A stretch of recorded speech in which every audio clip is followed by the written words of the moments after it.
donc j'ai pas une grande affection pour Black Panther, même si je trouve que c'est le haut du panier des films Marvel, car c'est souvent de la merde. Je sais qu'on adore Robert Downey Jr, il est cool et tout, il est marrant, je l'aime bien aussi, je suis comme vous. C'est pas bien en fait, mais Iron Man. Je trouve que Kendrick est pas le gars le plus charismatique au monde, dans ce qu'il dégage en tout cas. Ou d'ailleurs il commence à danser là comme ça, il danse super mal. En fait il y a vraiment un truc de, ok, il rappe trop bien, c'est trop bien écrit, c'est trop bien produit. Maintenant on va discuter. Et je vais vous dire ce que je pense vraiment de cet album. Et c'est là où j'ai conscience que je vais me faire insulter dans ce chat. Qui peut dire ça ici?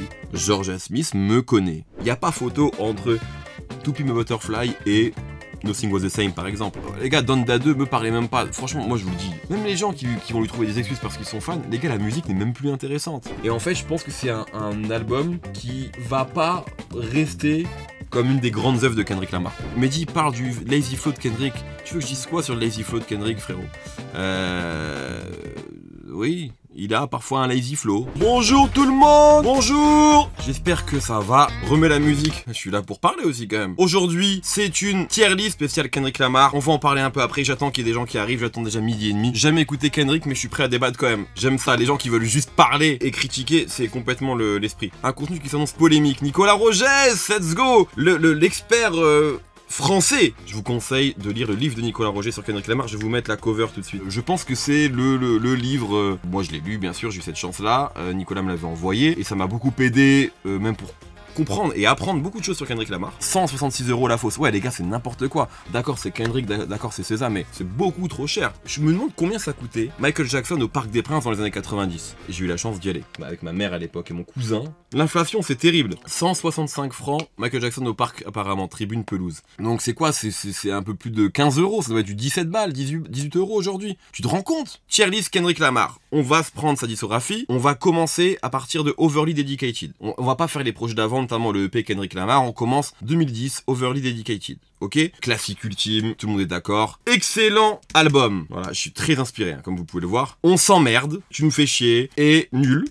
Mais Kendrick n'a jamais sorti de projet nul, donc cette case restera vide pour toujours et à jamais. Voilà, la gueule de la tier list. On commence avec Overly Dedicated.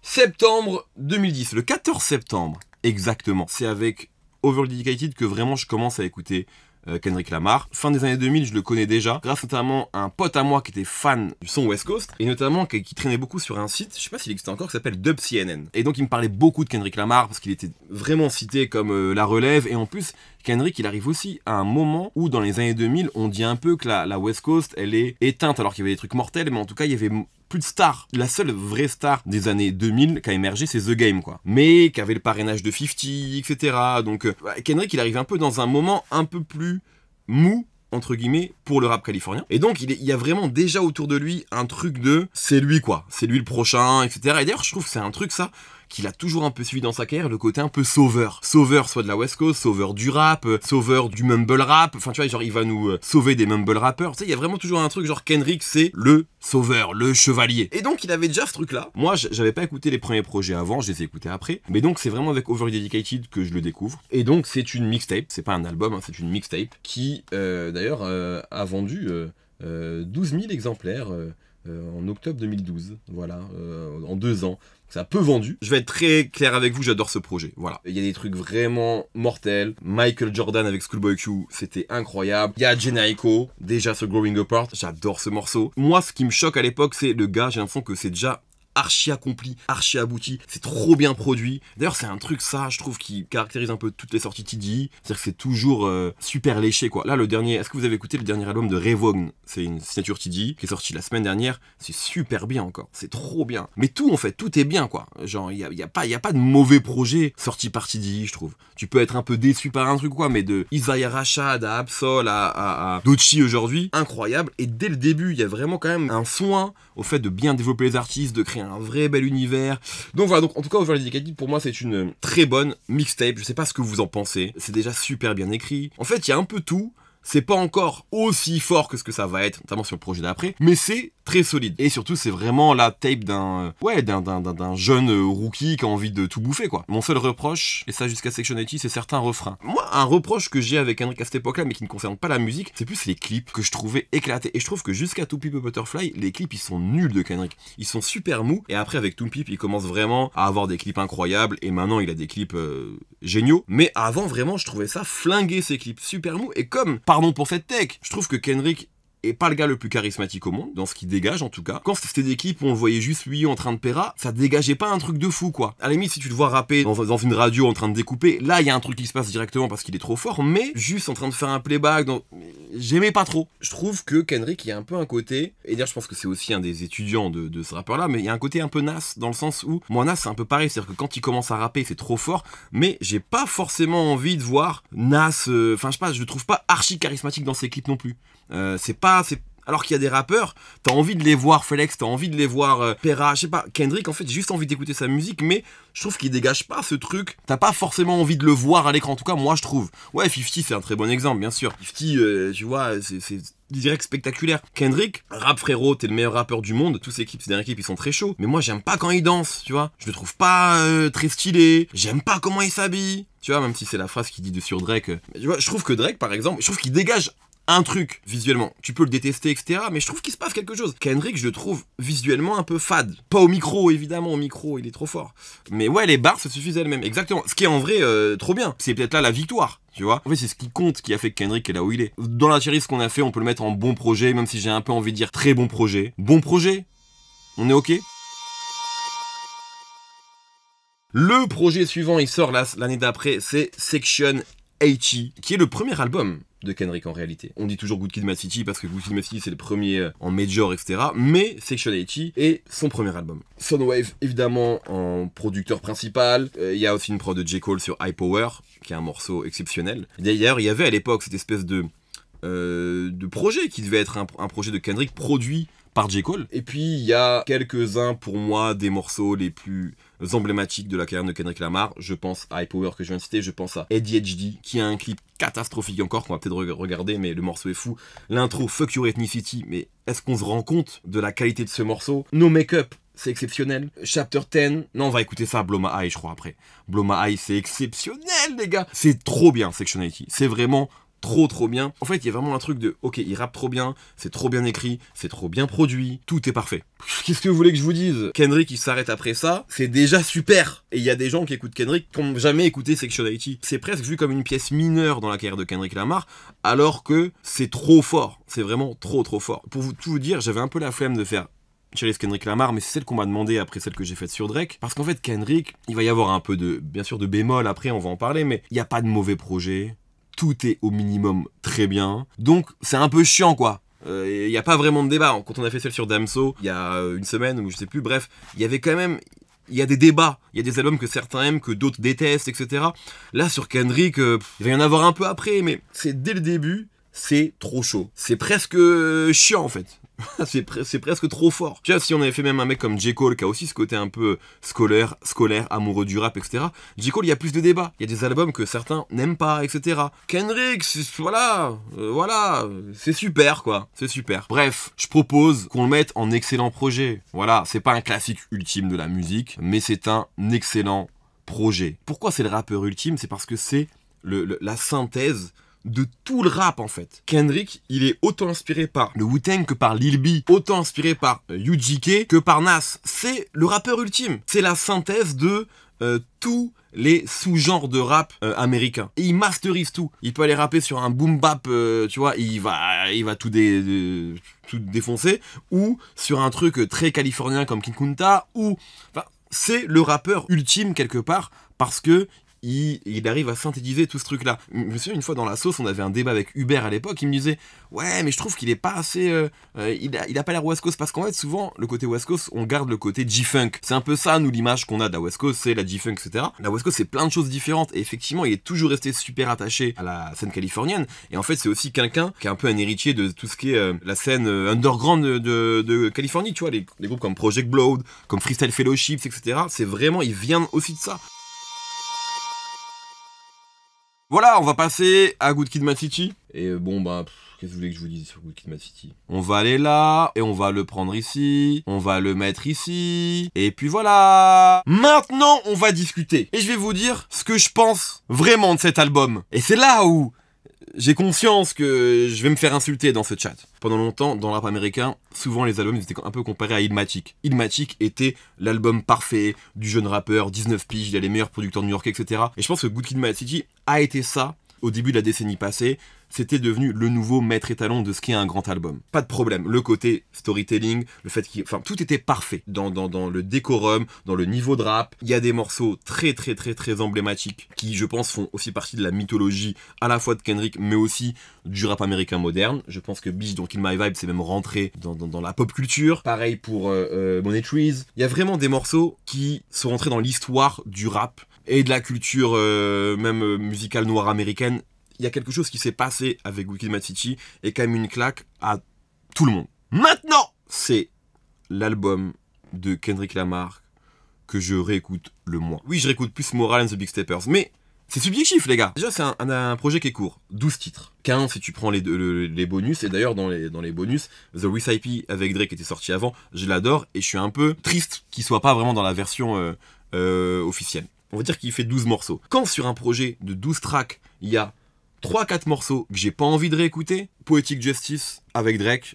Vous savez que j'aime beaucoup Drake, il a rien à foutre là. Real avec Anna Wise, c'est pas la collaboration préférée des deux. Compton avec Dr. Dre. Backseat Freestyle, super morceau de rap, mais c'est pas vraiment un morceau d'album. Même s'il raconte quelque chose, etc. Mais j'ai pas envie de le réécouter. Voilà. Moi, cette espèce de mythologie, etc. en mode Good Kid, Mad City, c'est l'album parfait. Moi, je le vois pas comme ça. Et déjà à l'époque, je le voyais pas comme ça. Et je trouve qu'il y a bien mieux après. Voilà. Mais je vais pas m'opposer à l'histoire. Je pense que l'histoire a choisi cet album-là, s'est imposé dans la culture populaire, et ça, je vais pas le nier. Non, le son Mad City avec MC8, il m'ennuie un peu en fait. C'est super bien, c'est génial d'avoir MC8 sur le premier gros album de Kendrick Lamar. C'est trop chaud, mais j'aime pas réécouter ce morceau. Donc c'est un truc très subjectif. Les hauts sont très hauts. Je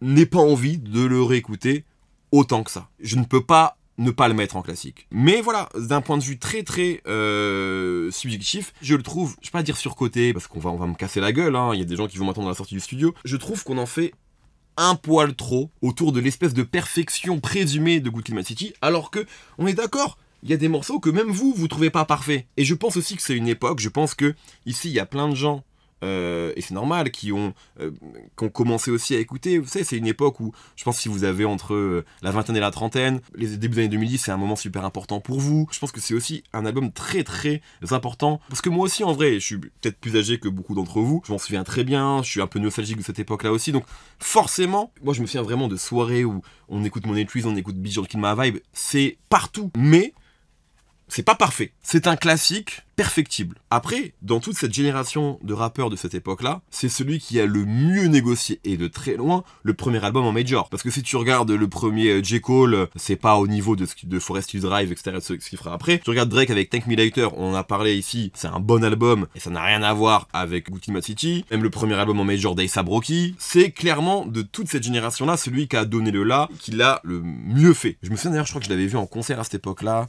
au Bataclan, je crois, si je dis pas de bêtises. Attendez, vous savez ce qu'on peut faire? Ça peut être cool. Vous savez que Bitch Don't Kill My Vibe, à la base, qui était sur le refrain, les copains? Lady Gaga. Je pense qu'on peut retrouver ça assez facilement. Et je me souviens quand ça avait été annoncé, on avait super peur, parce qu'on se disait non, Kendrick, ça va être bizarre, etc. Et finalement, il l'a retiré du projet. On va se l'écouter donc. Bitch Don't Kill My Vibe avec Lady Gaga. Peut-être que je fais découvrir ça à des gens. Regardez comment il est habillé, les gars. Qu'il se fasse passer maintenant en icône de la mode ou je sais pas quoi, j'ai pas envie d'y croire. Bien sûr que je m'habillais pareil en 2012, je suis pas devenu un modeux aujourd'hui. Regardez-moi ça, les gars. Bref, de toute façon il est pas charismatique, il est juste trop fort en rap. Est-ce que vous préférez la version avec Lady Gaga ou la... Bah après, on va forcément dire la version qu'on connaît parce que c'est mythique, mais moi en vrai, je la trouve cool, hein. Alors à l'époque, Lady Gaga, c'est vraiment, elle est sur le toit du monde, c'est genre peut-être c'est la pop star, peut-être numéro 1 à l'époque, je sais pas. Et on avait un peu peur tu vois, que ce soit un feat qui dénature un peu le style de Kendrick, et je trouve que c'est pas le cas. Avec Kill My Vibe, vous êtes drôles, les mecs, et les filles peut-être. Hein. Bon, en tout cas, Lady Gaga a été retirée du morceau. Pour l'anecdote, que personne ne sait, en 2014, Def Jam a empêché un featuring entre Kendrick Lamar et Mr. You. Suite à des problèmes de contrat, Mr. You n'a plus le droit de sortir de projet pendant presque 2 ans, entre l'album Le Prince et Le Grand Méchant You. Mais je ne savais pas ça, c'est fou ça. Envie d'entendre Georgia Smith chanter ça. Ah ouais, purée les gars. Georgia Smith qui chanterait dans Kill My Vibe. Georgia Smith que j'ai interviewé, voilà. Ouais, Georgia sait qui je suis, ouais. Elle me connaît, qu'est-ce que vous voulez que je vous dise? Elle me connaît. Qui peut dire ça ici? Georgia Smith me connaît. Ça va être assez facile aussi, hein, pas vous mentir. To Pimp a Butterfly. Nous sommes en 2015. Année sainte et bénie pour la musique. Dans ma vie personnelle, il y a 1998 et 2015. Pour moi, ce sont les 2 meilleures années, voilà. Et donc, c'est 3 ans après, Kendrick Lamar sort To Pimp a Butterfly. Et alors là, je vais vous dire la vérité, cet album-là, il est extraordinaire. Il n'y a même pas à tortiller du cul pour chez droit, les gars, je vous le dis tout de suite, ça va là. Je le mets en classique et je vais vous dire, je le mets évidemment devant Good Kid, Mad City, que vous le vouliez ou non. Je vois des gens qui disent ennuyeux, etc. J'ai vu des gens qui disent oui, ma critique de Good Kid, Mad City, elle vaut pour To Me Butterfly. Pas du tout. C'est un album extraordinaire, qui n'est pas loin d'être parfait à mes yeux. Je le mets en classique ultime, c'est un classique ultime de la musique, de la cover jusqu'au clip, jusqu'évidemment au morceau. C'est extraordinaire. Extraordinaire. Je pense que un album comme ça, il touche au sublime. Est-ce que ça va topper Songs in the Key of Life de Stevie Wonder ou Dark Side of the Moon des Pink Floyd?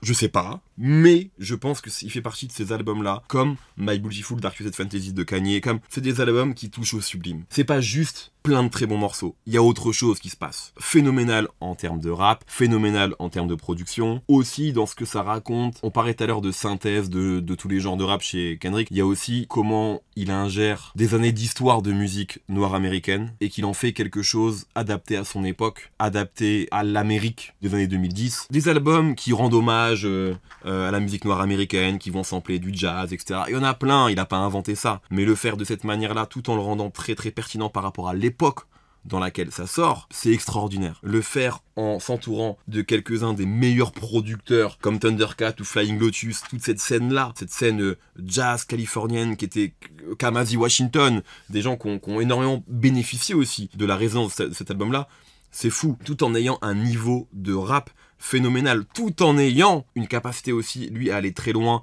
dans l'introspection, dans la manière dont il se livre, ce qui parfois peut même dérouter. Il va super loin. C'est un album, pour moi, qui est absolument parfait, que j'adore, tout simplement, en fait. Que j'ai aimé tout de suite, sincèrement. Franchement, dans une tier list des meilleures intros rap de tous les temps, OFS Theory, je regarde la tracklist là, c'est n'importe quoi cette tracklist. Tout en ayant un banger californien avec King Kunta, où d'ailleurs il commence à danser là comme ça, il danse super mal. Alright évidemment qui devient un hymne politique. En fait il y a ça aussi, il y a tout ça. Il y a l'album qui est super bien, c'est parfait, etc. Et puis après il y a tout ce que ça raconte. Est-ce que le meilleur album de Drake, de Kendrick est meilleur que le meilleur album de Drake? Franchement, pour moi, et j'écoute plus Drake que Kendrick, mais il n'y a pas photo. Il n'y a pas photo entre To Pimp a Butterfly et Nothing Was the Same par exemple. C'est juste bien mieux. Il y a un monde, vraiment, entre Good Kid Mad City et To Pimp a Butterfly. C'est phénoménal les gars, c'est vraiment incroyable. Pourquoi t'écoutes plus Drake si c'est moins bien? Ça c'est une bonne question je trouve de Colbay, pourquoi t'écoutes plus Drake si c'est moins bien? Est-ce que t'as toujours envie de regarder un chef-d'œuvre au cinéma? Parfois il y a des choses qui te font du bien, tu sais que c'est pas le meilleur truc du monde, mais t'y vas. Souvent les films que je préfère regarder, que je regarde le plus souvent en tout cas, c'est des trucs qui vont être divertissants, des trucs qui vont être soit des comédies, soit des films d'action. J'ai pas forcément envie de revoir Le Parrain tous les week-ends. Par contre, même pas dire Piège de cristal, revoir 58 minutes pour vivre. Donc le deuxième de la saga Die Hard, qui est pas le meilleur, mais je revois ça quand on veut là. Là vous me dites on va regarder ça ensemble, on le regarde. Alors que me remettre Le Parrain, Dieu sait que j'adore Le Parrain, ou Apocalypse Now, Dieu sait que j'adore Apocalypse Now. Voilà. Les gars, Donda 2 me paraît même pas... Franchement, moi je vous le dis, sincèrement, c'est pas pour faire... j'écoute plus Kanye. Et il m'intéresse plus. Au-delà déjà de tout ce qu'il dit, qui même les gens qui vont lui trouver des excuses parce qu'ils sont fans, les gars, la musique n'est même plus intéressante. Vultures 2, c'était une cata. Il m'intéresse plus déjà artistiquement. Et après, ouais, je peux pas écouter quelqu'un qui se déclare ouvertement ce qui se déclare. J'ai pas envie de dire les mots, je sais pas si on se fait ban ici sur Twitch. Et je vais vous dire la vérité, j'écoute pas non plus ses anciens albums. Ça m'a dégoûté du gars en vrai. Damn 2017, je vais dire quelque chose qui va choquer. Je préfère largement Damn à Good Kid, Mad City. Largement. Mais il n'y a pas photo pour moi. C'est très simple. Je vais aller là, je vais les prendre, et je vais le mettre là. C'est un classique. Ça sert à rien.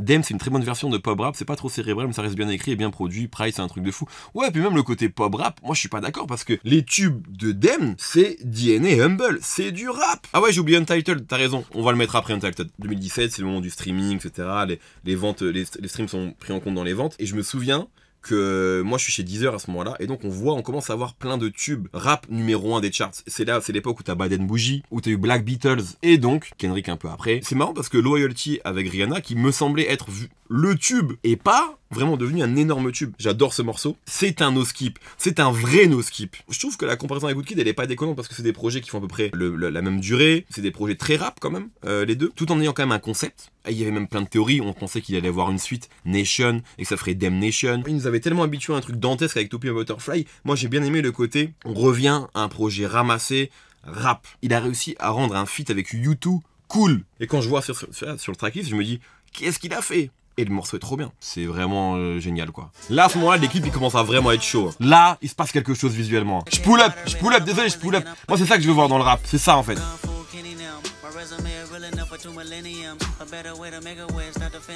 Ça, on n'y croit pas, par contre, hein. Désolé, mais Kendrick, il se bagarre. Quoi? Bah attends, mais Mou, mais t'es fou, toi. C'est un skip, ce titre. Bon, à la limite, mais le premier couplet de Kendrick, mais t'es fou. Je vais le remettre, même. Là, tu skips ça, toi? T'es fou, c'est trop bien. Bref, classique, et je vais racheter des Air Max 97, c'est sûr. Pas un classique, mais un très bon album. Ah non, on l'a mis en classique, trop tard. On a oublié Untitled Unmastered, c'est réel. Je vais le mettre en excellent projet, je vous le dis. Je vous le dis, c'est pas un bon projet, c'est un excellent projet. On va rappeler Untitled Unmastered, ce serait un peu dur de présenter comme, genre, les chutes de studio de To Pimp a Butterfly. Mais c'est un peu ça, sauf que c'est des chutes de studio exceptionnelles. Il faut prendre ça avec To Pimp, vraiment c'est dans l'arc To Pimp a Butterfly, donc avec les mêmes producteurs, avec la même sonorité jazz, avec un producteur français. Astronaute sur Untitled 3, si je ne dis pas de bêtises. J'ai pas 10 000 trucs à dire, parce qu'en plus c'est un projet court, que j'aime beaucoup. C'est vraiment trop bien.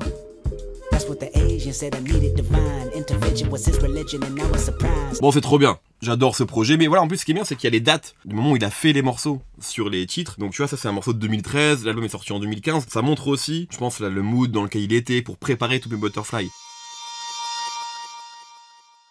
On va enchaîner avec la BO de Black Panther. Bon, il nous reste pas grand chose en plus. Parce qu'en fait, c'est pas un album de Kendrick Lamar au sens propre. Black Panther a été un phénomène, qu'on l'aime ou pas. Moi, je suis pas un grand fan des films Marvel. Donc, j'ai pas une grande affection pour Black Panther. Même si je trouve que c'est le haut du panier des films Marvel. Car c'est souvent de la merde. Moi, je suis très nostalgique, j'avoue, des années 90-2000, des vrais blockbusters, du divertissement qui se renouvelaient. Et là, ça a été que des mecs avec des capes et des arcs narratifs flingués. C'est ouf et intéressant que Kendrick prenne en charge la BO. Et je pense que bien sûr, le côté To Pimp a Butterfly et l'impact que ça a eu dans la culture, ça a sûrement joué et il est devenu un peu la personne à appeler pour ça. Et moi, je trouve que c'est une très bonne BO. C'est pas une BO que je réécoute énormément, je vais être honnête, mais j'ai beaucoup de très bons souvenirs. J'aime bien le casting, j'aime bien le fait que était toute une partie aussi de la scène américaine de l'époque, des SOBRB, Vince Staples et surtout les amis King's Dead. La voix de Future sur King's Dead là. Et on va le mettre tout de suite, vas-y. Maintenant, le projet en entier, moi je le mettrais bon projet. Je vais pas le mettre, c'est une BO donc c'est forcément un peu inégal. Je le mets pas en vrai, tu sais quoi, là on va mettre très bon projet. Parce que, en vrai, Overly Dedicated c'est très bon. Et Black Panther aussi. Je pense que bon projet, c'est un peu trop bas pour ce que c'est. C'est rare, les bonnes BO, les BO un peu iconiques. Et je pense que c'est une BO qui restera quand même dans l'histoire du rap, et Dieu sait qu'il n'y en a pas beaucoup. Surtout sur un film rincé comme ça. Vous détestez ce film, hein. Moi franchement, je l'aime pas, mais je l'aime pas moins que n'importe quel Thor. Il n'y a que Ragnarok que je trouve bien sur les Thor. Je sais qu'on adore Robert Downey Jr., il est cool et tout, il est marrant. Je l'aime bien aussi, je suis comme vous. C'est pas bien en fait, mais Iron Man. Bon bref, faut qu'on enchaîne. Bref, Mr. Moral and the Big Steppers, je vais être très clair. Toutes les personnes qui en parlent là comme d'un très bon album, etc. pour faire les intéressants parce que l'album n'a pas été aimé à la sortie, etc. et qui disent que ouais, non en fait c'était bien, etc.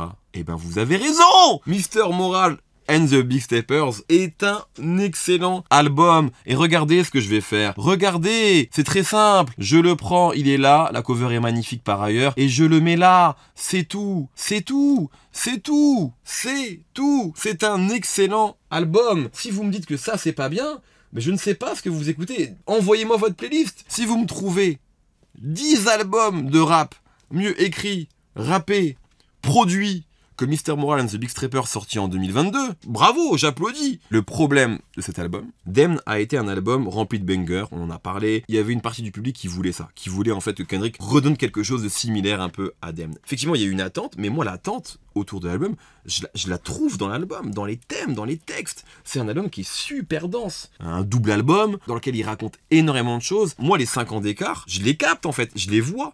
Il y a dans le travail, dans la manière dont il va, dans l'introspection. J'ai rarement vu un rappeur aussi peu pudique que Kendrick sur cet album-là. Il va vraiment très très loin dans la confession, dans l'auto-analyse. J'ai rarement vu ça. J'ai vu Gizmo sur Animalement Vôtre à l'époque, qui était vraiment incroyable dans tout ce qu'il racontait. Du Desporuti en France. Et il n'y a pas que ceux-là, mais c'est ceux qui me viennent à l'esprit. Amicalement Vôtre, pardon, et non pas Animalement Vôtre. Non mais il n'y a pas que les textes, les gars. Rich Spirit, c'est pas bien, genre c'est pas bien, ça s'écoute pas bien. Count Me Out, ça c'est pas bien ça. Qu'on trouve l'album trop long, je peux l'entendre. Certains morceaux puissent être ennuyants, je l'entends. Il y avait déjà un peu ça sur Toupim, sur des morceaux, je peux l'entendre. Mais qu'on me dise que c'est pas un bon album, c'est un album qui est trop long. J'ai pas dit que c'était un no-skip, c'est pas un no-skip, mais les hauts sont immensément hauts. Et je pense que c'est un album très important et essentiel dans la carrière de Kendrick Lamar. Je pense que quand t'es fan de Kendrick Lamar, c'est un album super important pour capter tout ce qui se passe. Quand t'aimes bien Kendrick Lamar, mais que c'est pas le gars que tu kiffes le plus dans le rap américain, ça peut t'emmerder, tu vois, t'es peut-être moins dedans. Je pense qu'il est nécessaire, vraiment. Et comme le disait Benjamin Tranier, ton travail est nécessaire. Les personnes déçues, j'encourageais à le réécouter. Parce que je me souviens très bien de quand il sort. Je me souviens que moi, je suis à Montpellier pour une mouse party à l'époque, et je l'ai écouté dans le train, etc. Et je vois que c'est long, je vois qu'il y a des changements d'instru, je fais oh, j'ai pas envie de ça maintenant, j'avais envie d'un truc. Et je pense qu'on était beaucoup peut-être sur la première écoute à attendre quelque chose que Kendrick ne nous a pas donné. Il pouvait y avoir un truc un peu décevant, mais ouais c'est pas un album avec des hits, c'est pas un album qui a extrêmement bien vendu par rapport au précédent de Kendrick. Mehdi Letter m'a dit que c'était pas bien écrit, mais non mais si Kendrick Lamar il écrit pas bien sur Mr. Moral and the Big Steppers, Zidane sait pas jouer au foot, j'ai pas de cheveux sur la langue, et Macron est un mec sympa. J'adore cet album. Et je pense qu'à date, c'est son dernier excellent album. Oui, je spoil pour la suite. Oui, je spoil. On enchaîne avec le dernier, qui est JNX, donc le dernier album en date, sorti sans crier gare, il y a quelques mois maintenant. Quand JNX est sorti, j'étais dans une euphorie totale. J'ai trouvé ça exceptionnel. J'ai adoré le côté californien, la Californie mise en avant, le niveau de rap, le fait que c'était vraiment un album de rap. Franchement, on verra dans quelques années, c'est l'album de Kendrick Lamar que j'ai le moins envie de réécouter, alors qu'il est très récent. Il y a des super morceaux, attention, je suis pas en train de dire c'est un très bon album, enfin voilà, mais je trouve que il y a un côté en fait post-Clash, il y a un côté post-Not Like Us, où il essaye de garder, de capturer cette vibe-là, même s'il raconte plein de choses, attention. Hein. Et d'ailleurs, moi, dans un podcast, j'avais dit que je voulais qu'il fasse ça, en fait. Un album de 12 titres, 100% rap, etc. Il a fait exactement ce que je souhaitais qu'il fasse. Mais au final, tu vois, Squabble Up, en fait, c'est un peu Not Like Us 2. Voilà, c'est pas un album... Quand c'est sorti, je pensais vraiment que ça pouvait être un classique. Et en fait, je pense que c'est un album qui va pas rester comme une des grandes œuvres de Kendrick Lamar. C'est pas juste un album de rap ego trip, hein. C'est pas ça du tout même. C'est pas ça du tout. Moi, si tu m'avais vendu avant un album californien à fond de Kendrick Lamar, j'aurais signé direct. Et en fait, c'est pas vraiment, je crois, ce qui reste. L'album dans sa globalité, il m'ennuie un peu, quoi, au final. En fait, pour moi, c'est un bon projet. Dites-moi ce que vous en pensez. J'abuse un peu, mais il faut bien qu'il y ait une tech, les gars. Sinon, franchement, on met tout en excellent, et puis on remballe, et voilà. Non, Kendrick est pas finito du tout. Je pense qu'on retiendra plus Not Like Us l'année dernière que l'album. Je pense que c'est plus ça qui va rester et que l'album au final il est, vous me dites oui il est moins bon que enfin je l'ai mis en dessous de Black Panther. Black Panther je le vois comme une compile aussi, une compile c'est inégal etc. Et puis oui peut-être que je me suis emballé parce qu'on a regardé le clip de King's Dead et que Future était trop stylé et du coup j'ai envie de le mettre plus haut possible.